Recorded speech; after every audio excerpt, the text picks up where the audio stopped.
احنا المهم تعدى على الحدود راني هنا، الباقي طلب مساعدة نساعدك باش نفرض عليك. احنا لما جات الأمور في الجد روسيا أصدقاء، ولكن قلنا، أنا قلتها شخصيا رئيس الجمهورية الجزائرية الديمقراطية الشعبية، قلت ما نقبلش المرتزقة في الحدود نتاعنا. هذا ما كان هذه هي القرار تاعنا. Mais à l'heure actuelle, il n'y a pas de La solution est chez eux, elle n'est pas chez moi. La solution est chez les Maliens. S'ils veulent régler leurs problèmes avec une entente في بعضهم بعض, l'unité nationale, etc. شغلهم. أنا ما ندخلش في الأمور الداخلية. Nous refusons, l'Algérie a toujours refusé qu'on s'immisce dans ses affaires intérieures. Je ne peux pas m'immiscer dans les affaires du Mali, ni dans les affaires du Niger, ni dans les affaires du Burkina ou la Libye. Bienvenue. Aujourd'hui, on plonge dans les récentes déclarations géopolitiques de l'Algérie. Et face à ça, le président algérien, Abdelmajid Tebboune, a posé des marqueurs très clairs. On s'appuie pour ça sur une analyse assez fine de ses prises de position. Le message central est sans détour. L'Algérie, elle ne veut voir aucun mercenaire, aucun groupe armé non étatique près de ses frontières. Et elles sont immenses, ces frontières. Alors, voilà, on va essayer de décortiquer ça. Pourquoi cette affirmation si ferme? Et pourquoi maintenant, en fait? Quels sont les vrais enjeux pour Alger dans cette région qui est devenue si volatile?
في نظرة اقتصادية قوية جدا بالنسبة للنيجر وحتى بالنسبة لمالي.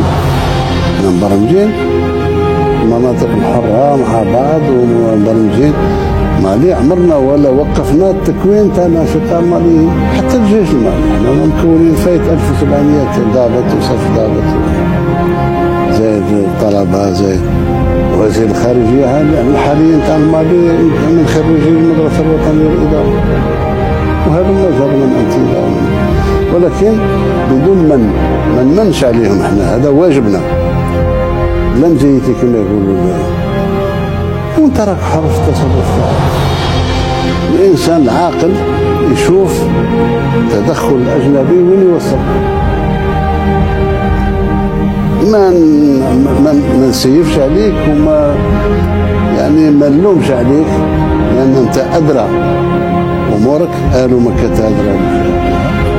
وانا شخصيا عمرنا ولا كانت عندنا اطماع، عمرنا ولا حبينا نضغطوا الاشقاء في المالي.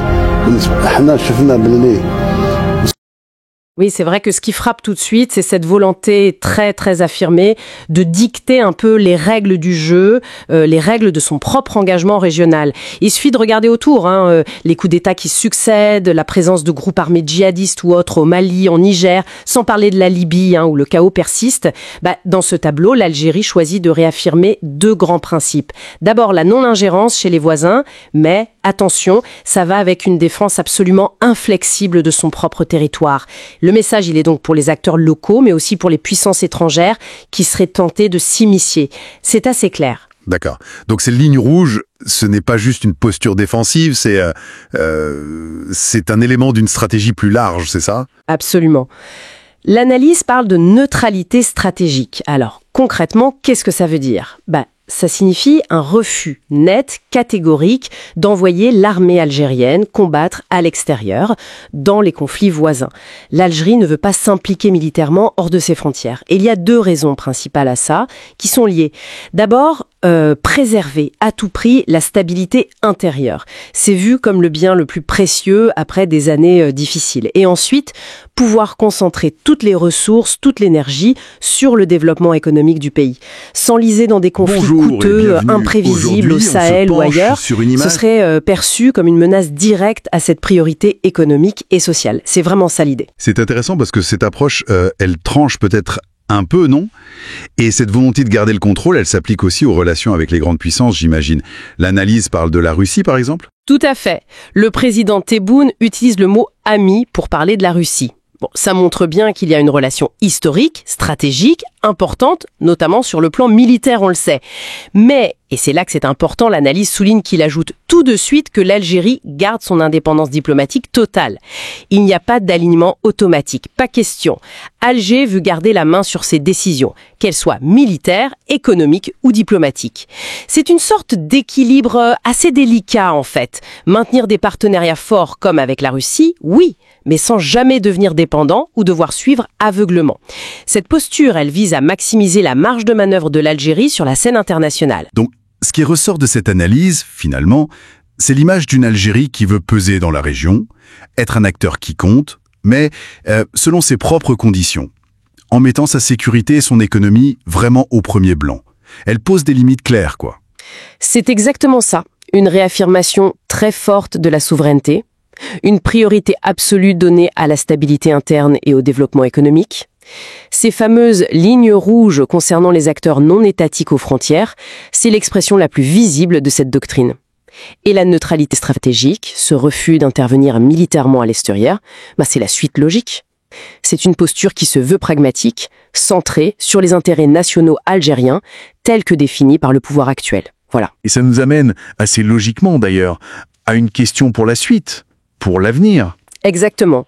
On peut se demander, dans un monde où les tensions montent, où les blocs semblent se reformer, où les pressions internationales sont fortes, surtout au Sahel avec la compétition des puissances, est-ce que cette posture d'indépendance, de neutralité stratégique, si clairement affichée, est vraiment tenable sur le long terme? Jusqu'où l'Algérie pourra-t-elle naviguer comme ça entre les différentes influences, sans être, à un moment ou un autre, forcée de choisir un camp? Ou de voir sa marge de manœuvre se réduire? C'est une question qui reste ouverte, bien sûr. La réponse dépendra de beaucoup de facteurs, de l'évolution de la région, des dynamiques mondiales. C'est une vraie matière à réflexion pour la suite.